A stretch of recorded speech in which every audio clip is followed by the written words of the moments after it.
Voilà, ma vie était mise en péril et il fallait bien partir. Qui vous menaçait, capitaine Effoudou? La personne qui représente jusqu'à présent un danger pour ma vie, c'est Monsieur Ferdinand Ngongo, secrétaire général de la présidence de la République. Et en quoi Ferdinand Ngongo est-il une menace existentielle pour vous?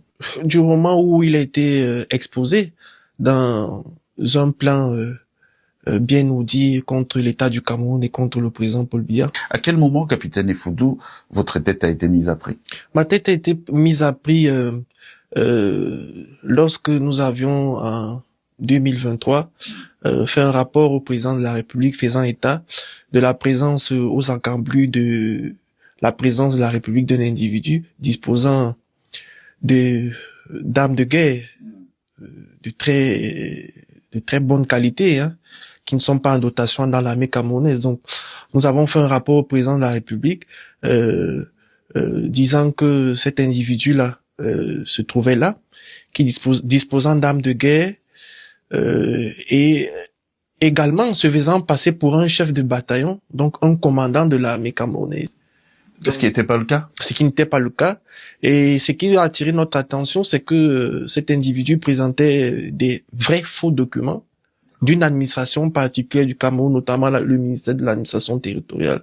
Cet individu, dont le nom me revient, Mohamed Oussani, était à la réalité un ancien légionnaire français du grade de sergent, ayant effectué plusieurs missions dans le monde, notamment en Irak et en Afghanistan.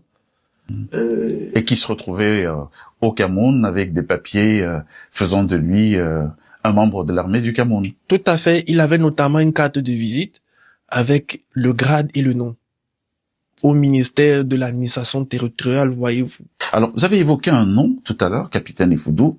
C'est Ferdinand Ngongo, qui est le secrétaire général de la présidence de la République du Cameroun.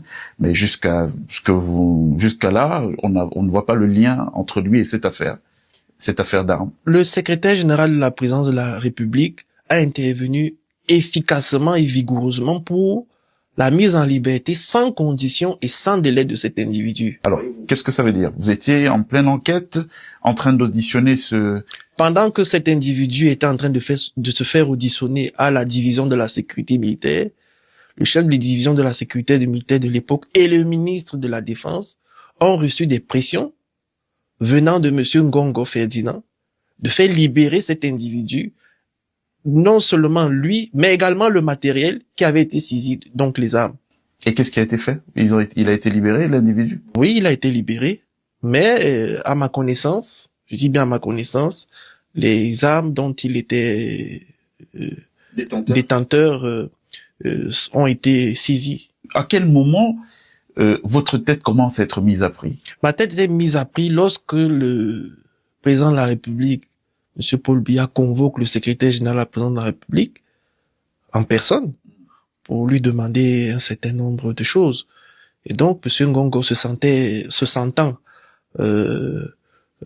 pris au piège, oppressé et démasqué, disons ça comme ça, a cherché à savoir qui était l'auteur de cette note d'information, et c'est ainsi que un véritable rouleau compresseur s'est mis contre moi. Capitaine Effoudou, on dit de l'armée que c'est la grande muette, mais aujourd'hui vous brisez l'omerta. J'ai un problème avec ce mot, Monsieur Palmer, parce que le mot omerta renvoie à la mafia sicilienne, qui veut dire la loi du silence.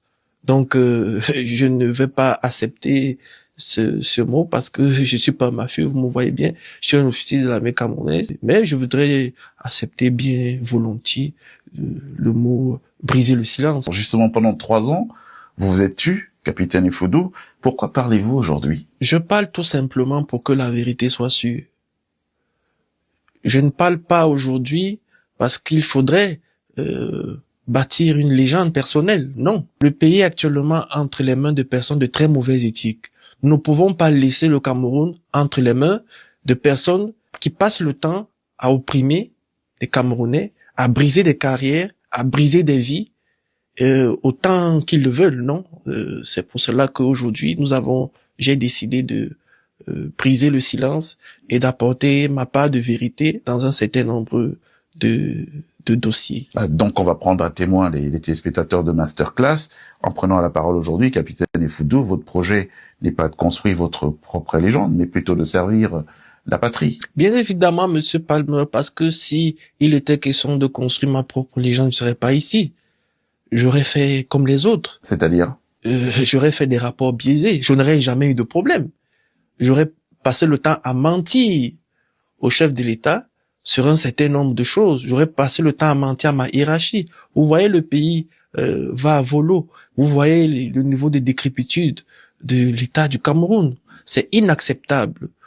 S'il existe un seul patriote et qui voit cette situation, pensez-vous vraiment qu'il pourrait rester les bras croisés? Non, je ne pense pas. Et puis nous avons aussi un devoir par rapport aux générations futures.